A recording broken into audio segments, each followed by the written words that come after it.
Erick Thohir keluhkan supporter. Fans, jangan lempar tanggung jawab. Federasi Sepak Bola kembali memicu reaksi keras publik setelah pernyataan Erick Thohir yang menuding sulitnya mencari pelatih timnas disebabkan oleh ranking Indonesia yang rendah dan budaya bully dari supporter.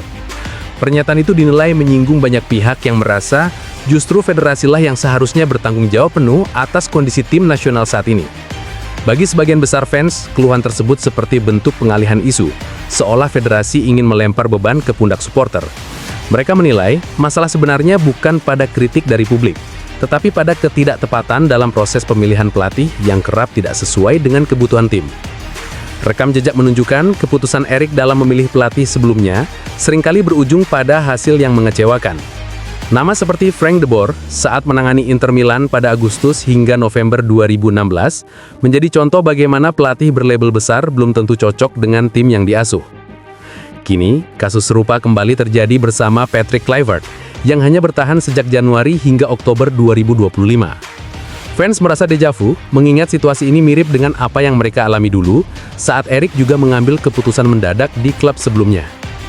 Kekecewaan para pendukung timnas semakin memuncak karena pergantian pelatih terjadi tanpa alasan yang jelas. Bagi mereka, ini bukan sekadar pergantian strategi, melainkan bentuk hilangnya arah pembinaan tim nasional. Pas pelatih pilihan dia gagal, terus dia nyalahin kita pula, katanya sulit cari pelatih karena ranking kita rendah dan kita suka bully. Tulis salah satu komentar di media sosial, menggambarkan kekesalan fans terhadap pernyataan Erick. Kini, para pendukung menunggu langkah konkret dari federasi. Mereka berharap bukan sekadar mencari alasan di balik kegagalan, tetapi juga berani memperbaiki sistem dari dalam. Sebab bagi fans, kritik bukan bentuk kebencian, melainkan wujud cinta dan kepedulian terhadap tim kebanggaan bangsa. Klaim sepihak PSSI soal Timnas U17. Publik tanya, mana tanggung jawab saat gagal? Publik sepak bola tanah air kembali menyoroti sikap PSSI setelah munculnya narasi yang dinilai sepihak. Dalam unggahan akun media milik Exco PSSI, Arya Sinulinga, @bebaspodcast.id, disebutkan bahwa keberhasilan Timnas Indonesia U17 lolos ke Piala Dunia U17 di Qatar adalah bukti nyata kepemimpinan Erick Thohir. Pernyataan itu dinilai menyinggung banyak pihak yang merasa justru ketika tim nasional senior gagal melangkah ke Piala Dunia 2026 di Amerika, narasi yang disampaikan justru berbeda jauh. Saat itu, Arya menyebut kegagalan sebagai kehendak Tuhan dengan kalimat, manusia berencana tetapi Tuhan yang menentukan.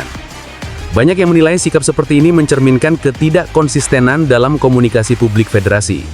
Jika keberhasilan diklaim sebagai hasil kerja keras individu, maka kegagalan pun seharusnya turut menjadi tanggung jawab bersama, bukan diserahkan pada takdir semata. Sejumlah pengamat dan pendukung menilai, narasi yang muncul seakan hanya ingin menonjolkan peran satu sosok saja. Padahal, sepak bola adalah kerja kolektif yang melibatkan pelatih, pemain, staf, serta dukungan publik luas. Jika keberhasilan Timnas U17 dikaitkan dengan figur Erick Thohir, maka kegagalan di tim senior pun semestinya mendapat perlakuan yang sama. Jangan hanya saat meraih hasil positif, nama besar federasi muncul, lalu saat gagal justru menghilang. Sikap seperti ini membuat publik menilai klaim tersebut terlalu sepihak. Apalagi, PSSI bukan milik pribadi atau golongan tertentu, tetapi lembaga yang juga mendapat dukungan dari dana publik melalui BUMN dan pajak rakyat.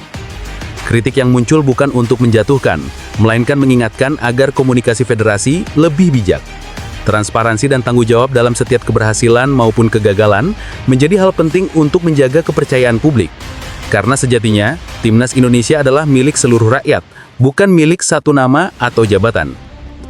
Saatnya Hamdan Hamedan kembali. Publik percaya PSSI butuh sosok seperti ini. Nama Hamdan Hamedan kembali ramai diperbincangkan di kalangan pecinta sepak bola nasional. Sosok yang dikenal sebagai penggerak pemain diaspora Indonesia, dianggap figur penting yang layak kembali memperkuat struktur PSSI. Hamdan pernah menjadi utusan resmi PSSI di era kepemimpinan Muhammad Iriawan periode 2019 sampai 2023. Ia berperan besar dalam proses naturalisasi sejumlah pemain keturunan yang kini memperkuat Timnas Indonesia. Beberapa nama yang berhasil dibantu olehnya antara lain Jordi Amat, Sandy Walsh, hingga Shane Patinama. Perannya menjadi penghubung antara federasi, pemerintah, dan pemain diaspora, membuatnya disegani di kalangan sepak bola nasional. Menariknya, kiprah Hamdan kini mendapat pengakuan internasional. Namanya muncul sebagai karakter resmi dalam game Football Manager 2026. Sebuah pencapaian yang jarang terjadi untuk sosok non-pemain di dunia sepak bola Indonesia. Dalam game tersebut, Hamdan digambarkan sebagai pemandu bakat dengan reputasi kontinental dan sifat media friendly. Atribut seperti adaptability, judging player ability, serta judging player potential memiliki nilai baik yang menggambarkan kompetensinya. Bagi publik sepak bola tanah air, kehadiran sosok seperti Hamdan sangat dirindukan. Ia dikenal profesional, komunikatif, serta memiliki jaringan luas di luar negeri yang mampu memperkuat strategi pengembangan timnas Indonesia. Banyak yang menilai PSSI saat ini membutuhkan figur seperti dirinya, bukan hanya karena kemampuan administrasi, tetapi juga pemahaman terhadap talenta diaspora yang terus berkembang di Eropa dan Asia. Publik berharap pada periode berikutnya PSSI dapat kembali melibatkan Hamdan Hamedan dalam struktur organisasi. Sosoknya terbukti memberikan hasil konkret bagi timnas Indonesia dan menjadi simbol kolaborasi cerdas antara potensi luar negeri dan kekuatan dalam negeri. Dengan rekam jejak dan dedikasi yang ia miliki, Hamdan diyakini mampu membawa angin segar dalam pembinaan pemain keturunan dan sistem pencarian bakat nasional. Sebuah harapan nyata untuk kebangkitan sepak bola Indonesia di masa mendatang.